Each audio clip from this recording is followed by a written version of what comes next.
when we face kind of recurrent challenges for us in terms of weather events and so on, and also not just weather events, but other things like cyber as well. So how do we prepare ourselves better? And what are the specifics of the action agenda? So that was one very interesting session. These were all happening in Hall 1. And then the last session in Hall 1, which we had, was a fantastic discussion on the role of boards. And I think we took away a lot from that. I'm going to summarize some of those overall takeaways, not just from individual sessions, but from the overall day one itself. Just to remind you all that, there were some fantastic discussions in Hall 2 as well on a range of topics on energy efficiency, on markets, and eventually we ended the day with a discussion of Indian power sector, on India's power sector, which experts had got together and opined on their thoughts about how the Indian power sector can move forward. And that is very important to discussion because Indian energy demand is growing and it's trying to decarbonize at the same time. So that combination of growth and decarbonization on a very large scale is a kind of a difficult cocktail to manage. But overall, if I had to take the discussions together, there was a great deal of positivity coming out of all of that. In fact, if I had to just summarize the top lessons from yesterday or top takeaways from yesterday, the first takeaway was that, yes, it is a massive challenge. Decarbonization on this scale is a massive challenge for countries and corporations. But do see it as an opportunity, if you wish, because the amount of innovation which is happening, the amount of new opportunities which is coming, and the finance which is also attracting is phenomenal. In fact, right after this, sometime in about half hour, we discussed the issue of finance. So I think that's a pretty brilliant segue into that topic as well. The second was on the issue that it has to be, in fact, I have a quick note on that. In fact, it says that, we have to, treat this as a partnership. It's a development partnership which one has to focus on rather than a partnership of unequals or something which is being imposed down on some parts of the world or some entities because there is a climate concern which has emerged. So we have to make some good choices over there, but we have to, play with a sense of fairness and justice, with a partnership and collaboration, a sense of partnership and collaboration. And this is what the panel also felt should be the agenda in the COP27, which comes up in Egypt in about a year's time.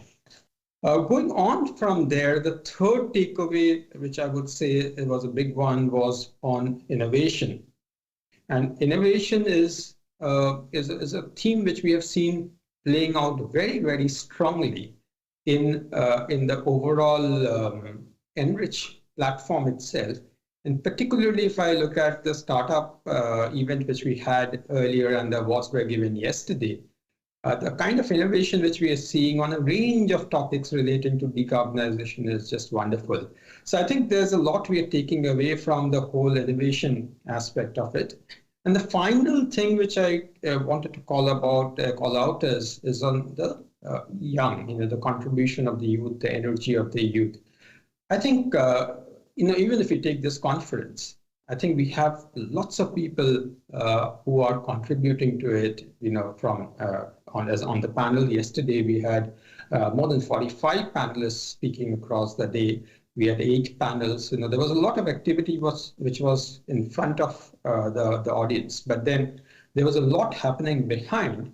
And I saw a tremendous amount of youth energy, propelling all of that up and actually bringing it where it is. So I think these are the few things which are standing out clearly. In fact, I want to dwell on that last point a little bit more, because that was my discussion with Jennifer Holmgren, Dr. Jennifer Holmgren, the CEO of LanzaTech, with whom I spoke a few days ago, just before Enrich, and she was at COP26 for the whole length of it.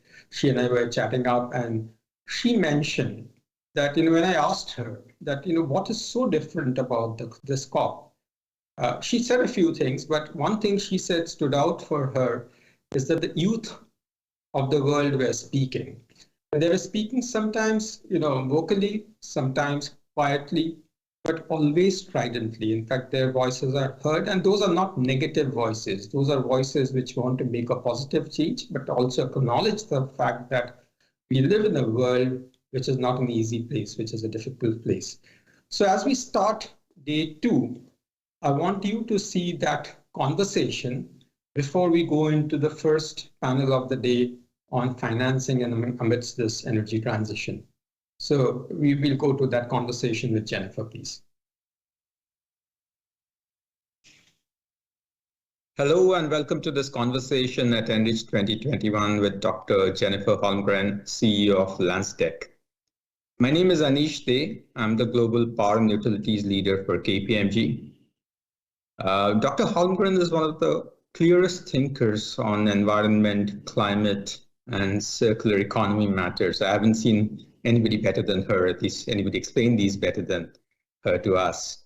And her organization, Lanstech, is doing some amazing work in capture and reuse of carbon. Welcome to Enrich, Dr. Holmgren. It's a pleasure indeed to have you back us with again.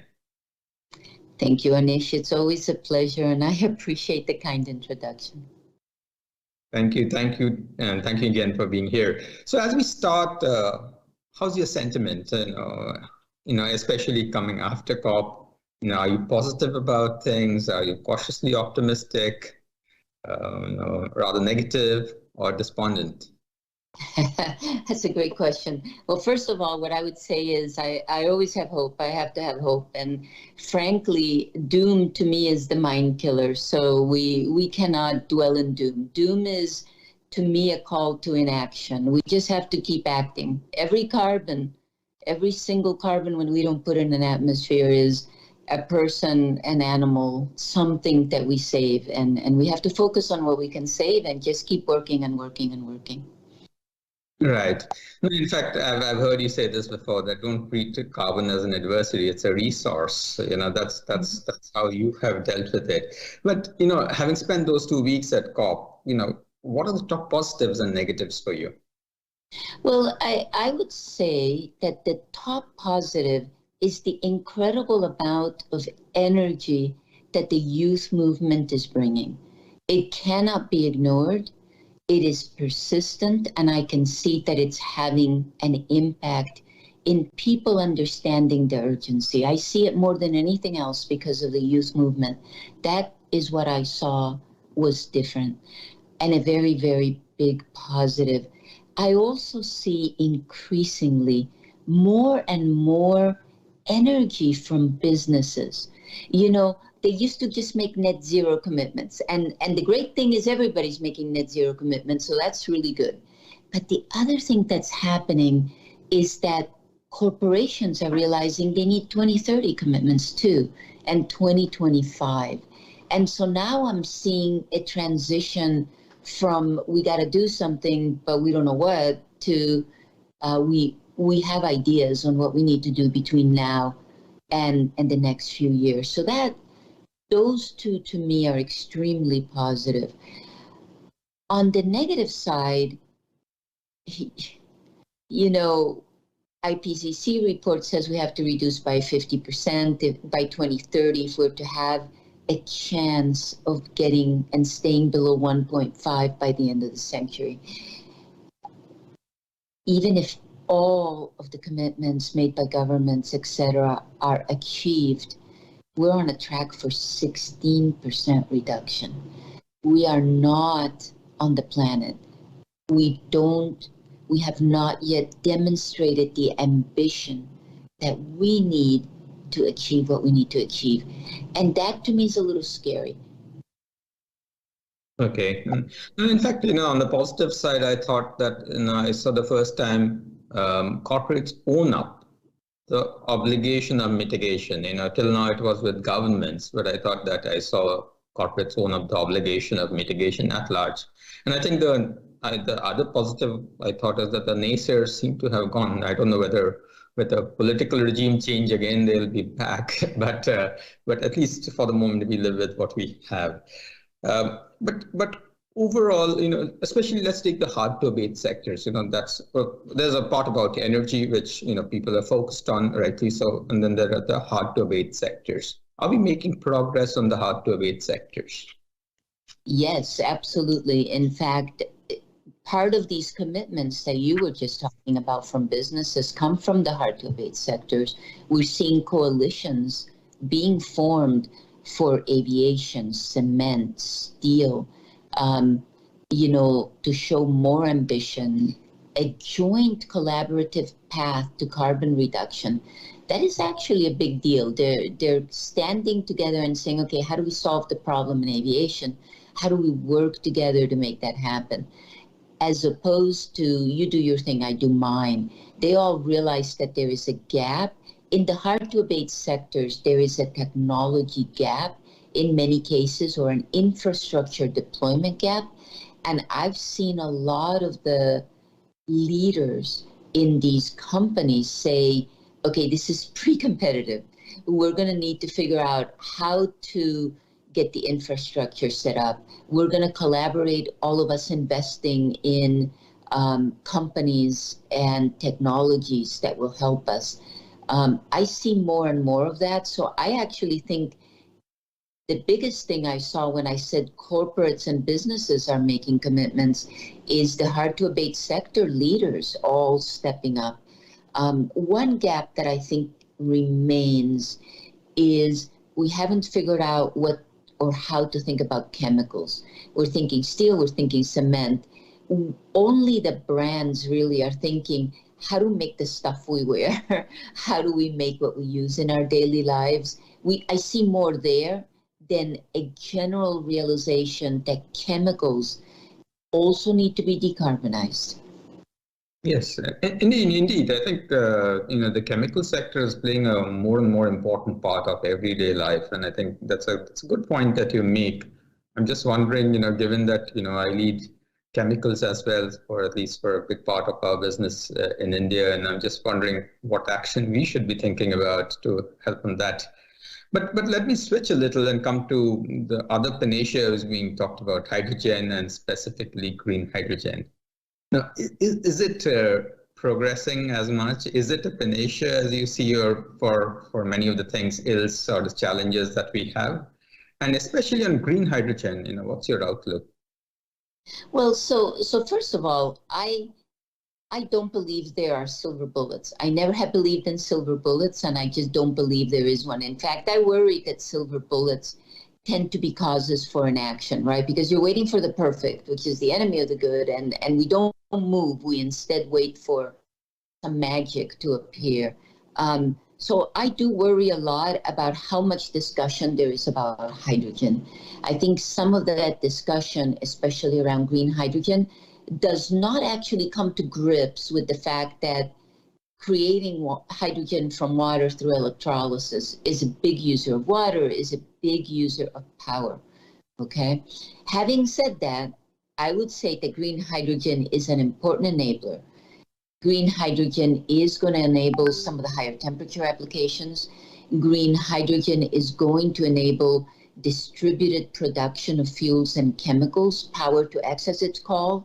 I like to call it not power to X, but refining of CO2. That's basically what green hydrogen allows you to do, is refine CO2 and convert it to products. So I am a big fan and believer of green hydrogen. I think it will develop. I think it will develop faster than we expect. We're now seeing incentives for green hydrogen and direct air capture shorter term. Throughout the world, you're seeing incentives in U.S. infrastructure bill, in European bills. So I think they'll catalyze this happening. But I just don't want us to fall in love with that. I want to make sure that we're on a path to do other things, and also to continue to develop the hydrogen, green hydrogen, as required. Yes, and a lovely point, I think. Thank you, because I think the euphoria shouldn't set us back. That's the point. It's just otherwise something to take forward for sure.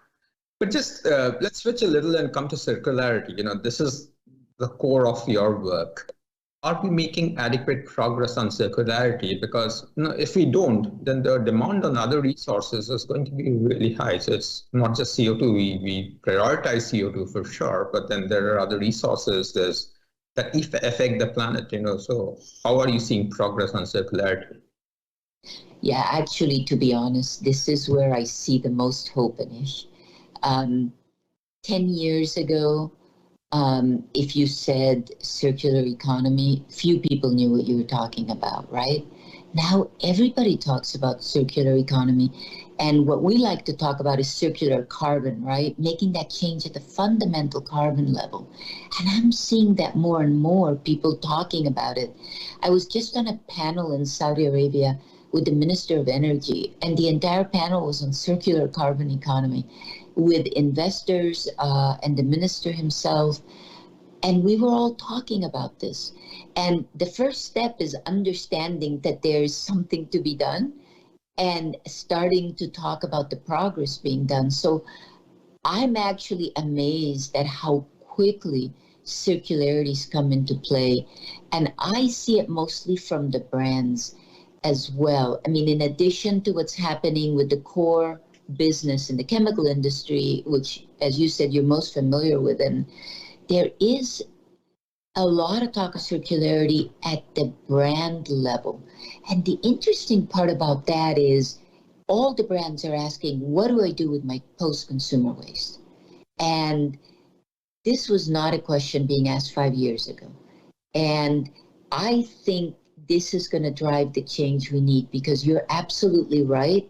If we don't reuse everything we can, we will not succeed in bending the carbon curve.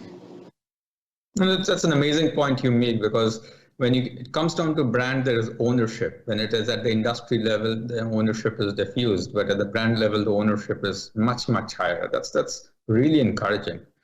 Now coming to transport, your a lot of the work which you do at LanzaTech, eventually leads to clean fuels, and that's used for transport. I've heard you tell those amazing stories before. But have we made progress in terms of the usage of clean transport fuels in the past couple of years? Yeah, and so what I do think we have made progress, and let me say there are more and more plants being built. You know the cycle, the life cycle of new technologies, right? You know that you go pilot, you go demo, and then once the first commercial is built, then the technology starts to diffuse, and soon after that, it goes into that exponential stage, and you get the real rapid adoption. I see that in aviation fuel. Lots of technologies getting from pilot to demo, and even first commercials are getting built. And that means that now we're on the fast part. So there's a lot of commitments in aviation. The entire industry committed as IATA to net zero by 2050, and most airlines are committed to 10% by 2030. I believe 10% by 2030 is achievable because of the fact that I see so much at the first commercial stage. I would also say that aviation is something governments have really started to focus on. And what that means is they're setting forward what I would say in the US, for example, grand challenges. And throughout the world, aviation's become a focus. And what that means is that government support to get across the valley of death, to get the first ones built, is really coming on board. And that is also going to help. Because it will shorten the cycle to the first commercial, which then shortens the cycle to exponential growth, which happens after first commercial. Right. So coming to your role as LanzaTech, are you still a startup, or you've gone on to become a major now? I wish I were a major. We're not a major. Anish, we're going to be a major when we start making money and cross that that next stage there. But I think you're right. We're not a startup anymore. I think we are building enough plants across the world now, and getting ourselves on a path to cash flow positive, that it's hard to say we're a startup. I don't know about you, but I'm so excited about the progress we're making and the acceptance of recycled carbon.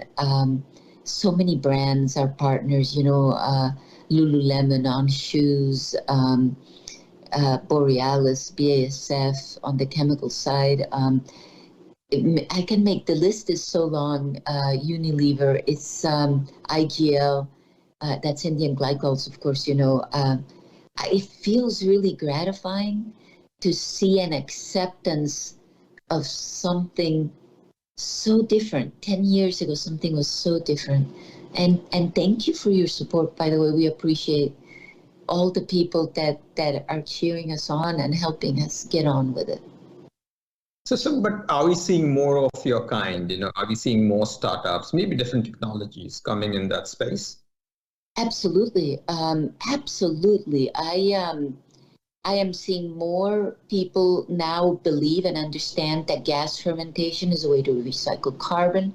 I'm seeing a lot of work on startups on new electrolysis approaches, CO2 to CO, for example, that enables a lot of technologies, biological or thermocatalytic.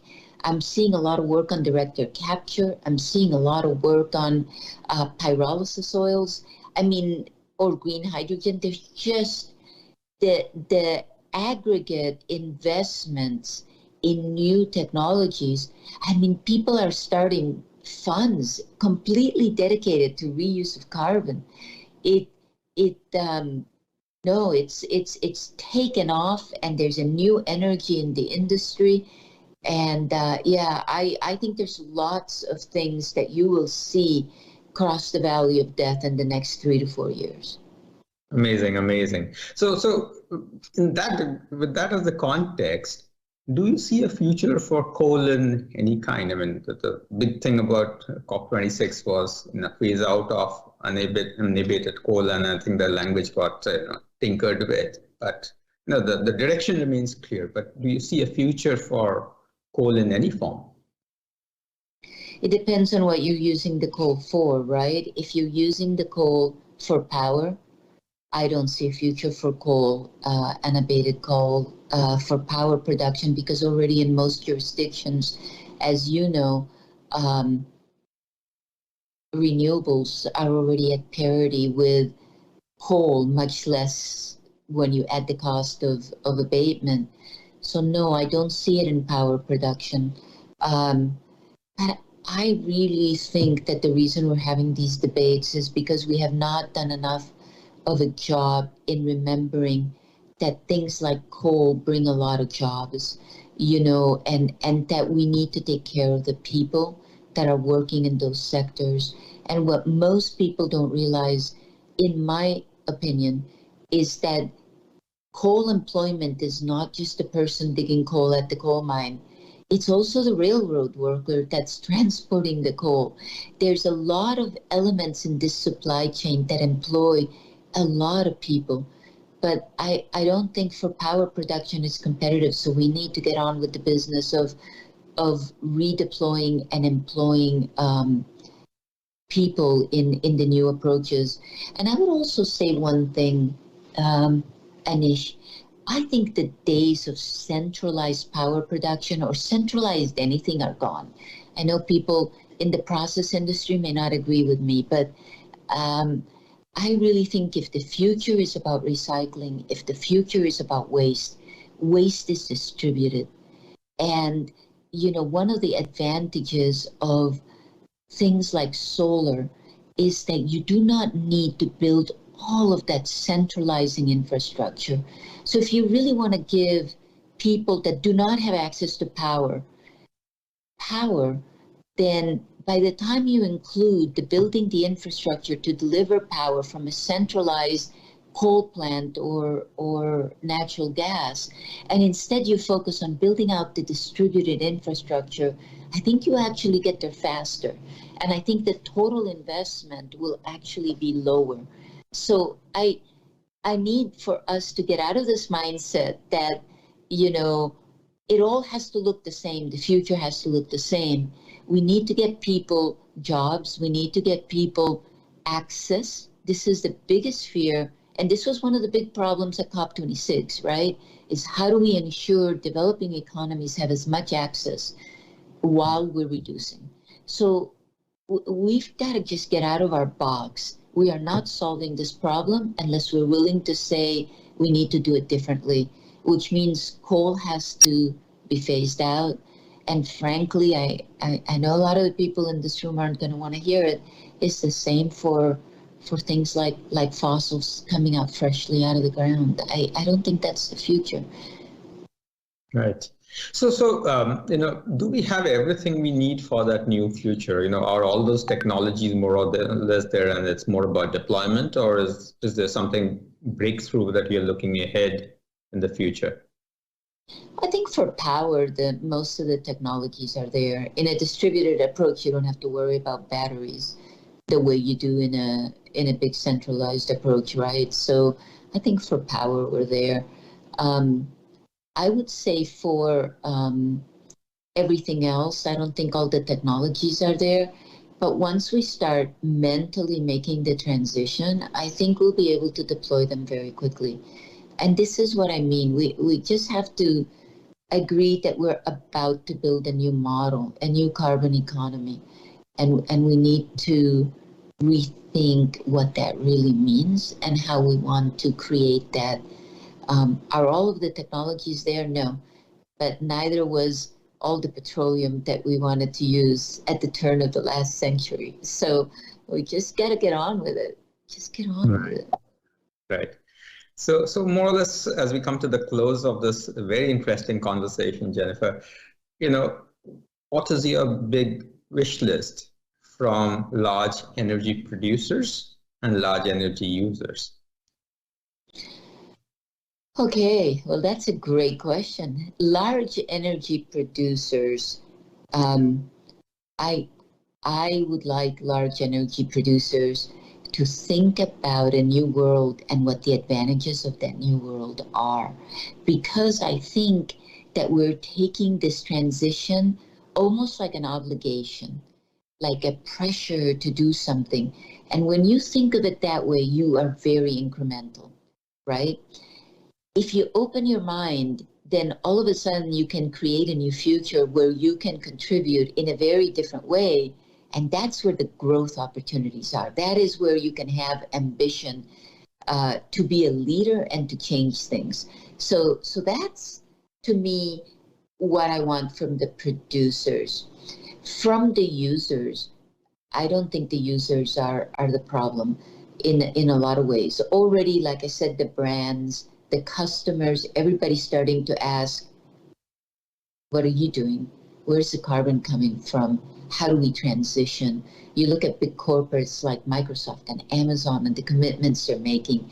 You look at the brands we're working with and the commitments they're making. They are already asking the producers, what are you going to do to change my supply chain?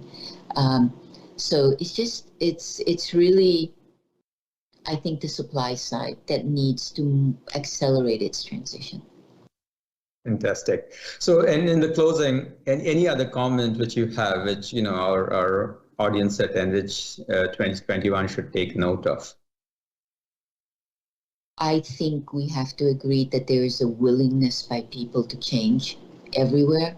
And please don't I see a lot of doom scrolling. No doom, no doom. Act, act, act. Do something.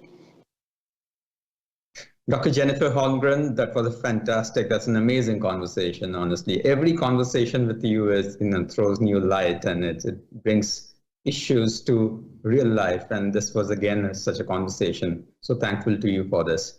Thank you so much. Bye. Bye-bye.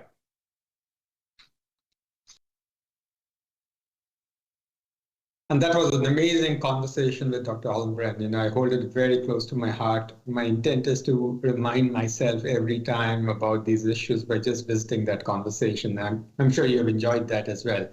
We now have a fascinating panel, which I'm sure is going to take on from there, headed by my colleague, Manish Agarwal.